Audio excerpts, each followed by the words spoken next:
gosh, I love this. Okay, so the lesson that your loved one learned in living life that they want to let you know about now that they're in the spiritual realm is a Page of Pentacles.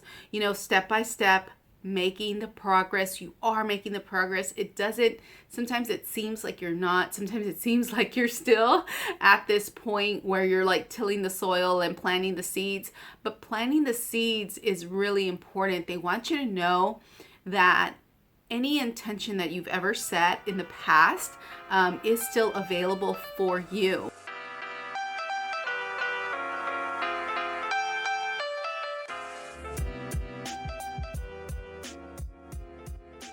Hey guys, it's Francisca and welcome to the first ever Q&A Tarot Day. I am really excited about today's video. It's the first ever Q&A Tarot Day video. In this video, I will be answering questions and requests that you have for me about the tarot. So the first is a general question that I usually get from clients, and it's about how do I talk to loved ones that are deceased, and how can I get a message from them? So I'm going to give you guys some tips on how to talk to loved ones, how I talk to my loved ones that are no longer here on this earthly plane, and kind of give you some guidance with that. The second is a request from Toby. So Toby asked me to use the Angels and Ancestors Tarot deck, Oracle deck, for my next video's reading, and that's going to be today. And the third is a spread that you can use to get messages from your loved ones that are no longer in living form. So let's get into it. The first question that I'm going to answer is a general question that I get often from clients. And I get this question from clients when we're doing Reiki, when we're doing breath work, even in restorative yoga. So it's not specific to tarot, but it is a question that I hear quite often with my clients across the board. And I think one of the reasons that I get this question, especially after and maybe even before a session where we're kind of diving into our subconscious and getting into the space of quiet receptivity, is because we are in a space of quiet receptivity. So in restorative yoga, there's a lot of supported poses where there is a lot of silence. There may be some music in the background, but your mind starts to silence because it's kind of like a precursor to meditation. You're almost getting into a meditative state.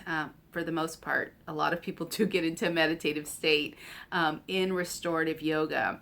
I'm not saying that you can't get into this receptive flow when you're doing a whole bunch of moving asanas or flowing asanas like vinyasa or hatha yoga, or even really intense yoga. But in restorative yoga, you really get to quiet your mind, quiet your body. You let yourself relax into supported poses. In breath work, you also kind of get into a meditative state, especially if the breath work is intense, like conscious connected breathing, or even integrative breathing, which I don't teach, but I do use, or transformative breathing. Those kinds of intense breathing techniques will help get you to a place where you kind of have the space to be in a receptive mode and really be able to talk to or get messages and get quiet enough to get messages from your loved one. Same thing in Reiki too. You're getting into a relaxed state where you can be receptive. And I feel like those questions come up a lot in those sessions because of that reason. And so that is my first tip for talking to somebody who's no longer on this physical plane, who's made their transformation into the spiritual realm. My first tip is to get into a quiet space, a reflective space where you can really listen to the messages and when you shut your mind off, you're able to make space and open up that space to get the connection from your loved ones. One of the most important things that I do want to say is that whenever you feel like you're getting a message from somebody that you love, you most likely are. Just the fact of thinking of someone that is no longer with us, I feel is that they're actually thinking of you. This happens a lot when people are like, am I just making this up in my mind? I don't believe that you are. If you believe that you're talking to somebody that you love, you most likely are, especially when you're in a meditative state, especially when you're in a state where there is like the thoughts are in the background and your subconscious is rising. That's when that veil thins and you're able to communicate with the people that you love the most. I just had a breathwork session for myself this morning, which was really powerful. And I'm just going to share something really silly with you because this is how silly it can get. So my dad passed away in 1989. I was 11 years old when he passed away. And I remember just a few things about my father. I think 11 years isn't enough time to spend with somebody to have a full recollection of their essence and their true being. But anyways, I think it's enough to know that there are ways that he communicates with me. So today during breathwork, it was kind of tough because I've been going through a little bit of a rough patch where I'm getting emotional already, where I'm just like, I'm tired and I'm tired and I don't know if I can keep going with, some of the ideas that I have, and I wonder if they're even worth it. And if, like if I'm in the right business and all this other stuff. So there's a lot of self-doubt. And so at one point during the breathwork, I was like, I don't even know if I could do this anymore. And my dad, he used to always say, si se puede, todo se puede, which means you can do it, everything can be done, or it can be done, all the things can be done. And I'm like, Dad, you always say that to me. Like, is there another message? And I just, this was at the height of my breath work, so like past the 18-20 minute mark, and I did about 30 minutes of active breathing this morning. And so that happened, and I kind of just cried through that because I felt like that's something I was making up in my mind. Si se puede, todo se puede. Like I always hear that message from my dad. But then I got this memory of my dad singing a Cure song, show me, show me, show me, from The Cure. And my dad used to say, show me, show me, show me. And so, so when I said, I don't think I can do this, like, I don't know if it's worth it. And he said, show me, show me, show me. I like clearly heard him singing that. There's another song, from Def Leppard,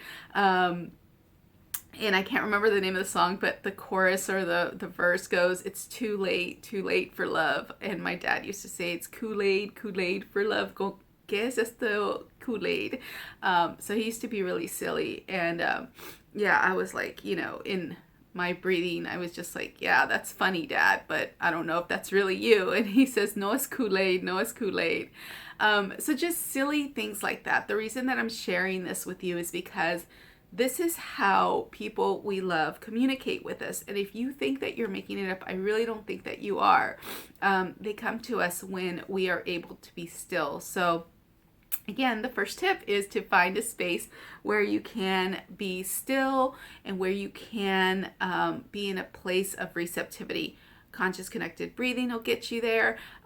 Restorative yoga will get you there. A walk in nature will get you there.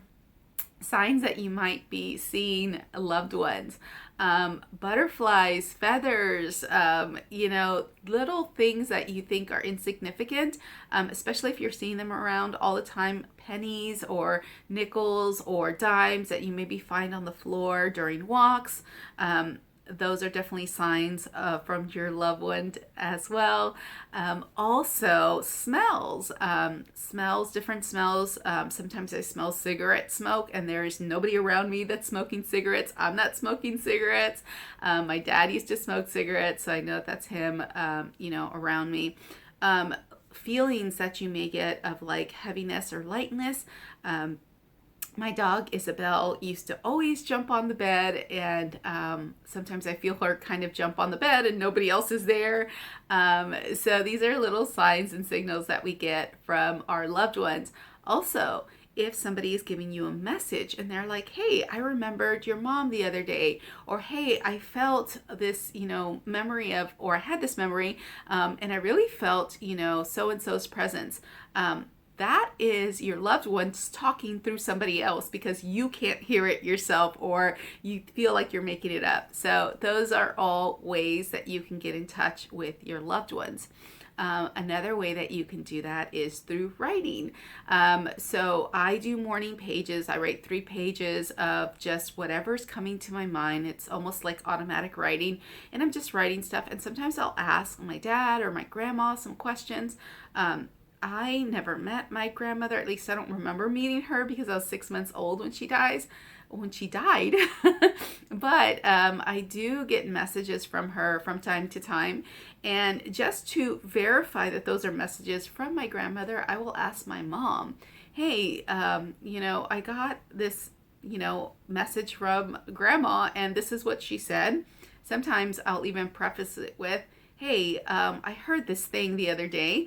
And my mom will say, you know what, that's funny. That's what your grandma used to say all the time. So that's how I know it's coming from her, because I will verify that with somebody that really knew her, or that really knew the person that I am coming in contact with. So those are ways that you can get in touch with your loved ones. So the second is a request from Toby that I use his angels and ancestors oracle deck in today's video. and not only am I going to use this in today's video, I'm going to also tell Toby how to bond with his cards. So Toby had a question on how to bond with his cards. And so there's a few ways that you can do it. The first way, most popular way, is to go ahead and use the guidance in the Oracle guidebook, because this is going to be the method that the creator of the Oracle cards really came up with, in the system that the person who came up with the guidebook is instructing you to do. And so you can do that. Another way to do it is to use some Palo Santo and clear your deck, or some sage. I like Palo Santo just because I love the smell of it, versus sage. Also, you can get different types of sages, like with lavender and things like that. But I really, really love the pure smell of Palo Santo, so I use Palo Santo. It's one way you can do it. Another way that you can bond with your cards is to take them and sleep with them under your bed, or not under your bed, but under your pillow, or maybe by your nightstand, and take one of the cards each morning, or maybe once a week, and just kind of pull a card and journal about that card, and build your bond with the cards by learning the card. So that's one way that you can do it. David says hold space here in this card that I just pulled. So it's a beautiful deck. This deck also, and a lot of the decks have this, they also have like ways that you can set intentions inside the box. So that's another way to bond with your deck. There's plenty of ways that you can do it. I usually use a prayer before a tarot reading that says, angels and guides, masters of light, ancestors, spirit guides, those whose names I know, those whose names I don't know. Help me hear what I need to hear. Help me say what I need to say. Help me see what I need to see. Help me have the courage to communicate what I need to communicate for the highest good of all involved in this reading. But you can set that intention with your deck. So there are plenty of ways that you can bond with your deck. I usually like to use a ritual of grounding, getting connected, and then setting an intention with your deck. And I'll probably do a separate video on that 3-step process, but it's a really great way to set a ritual for anything in your life. I do it before work. I usually ground, I get connected, and I set an intention for the day ahead. I do it before readings. I do it before breathwork sessions, Reiki sessions, restorative yoga. I like to take the time to set the intention and to make sure that I'm in a space of receptivity and groundedness, and setting the intention for whatever it is that is coming my way. So you can also do that with your new decks that you have. Also, there is something else that I do with my decks is I make a deal with my decks. So with the Oracle decks, the deal I have with them is that I will read whatever is in the guidebook. I will use the guidebook 100% of the time. With my tarot cards, however, I have a different deal with my tarot cards. With my tarot cards, I use my intuition. I have learned the meaning of each of the cards, and I've bonded with a memory specific to each of the cards. So no matter which tarot deck I'm using, there's usually a specific memory that goes along with each of the cards that I remember. So for example, the Eight of Pentacles really reminds me of studying late at night and staying up till like 2 o'clock in the morning because I didn't finish my work.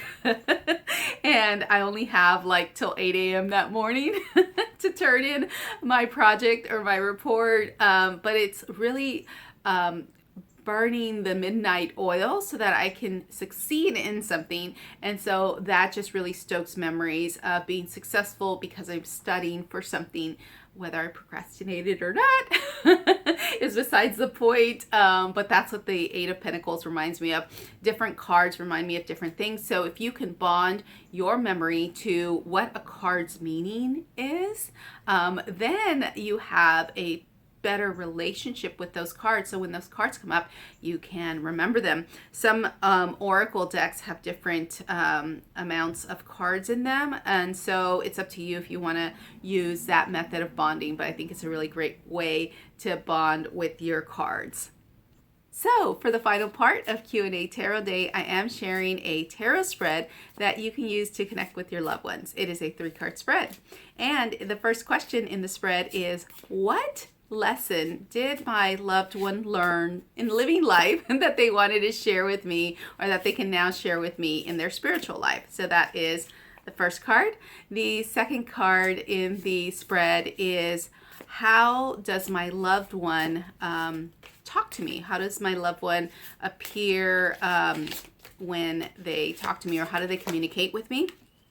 And the last card in the spread is, what lesson can I learn from my loved ones that are no longer with us? Oh, wow. Page of Pentacles for the first card.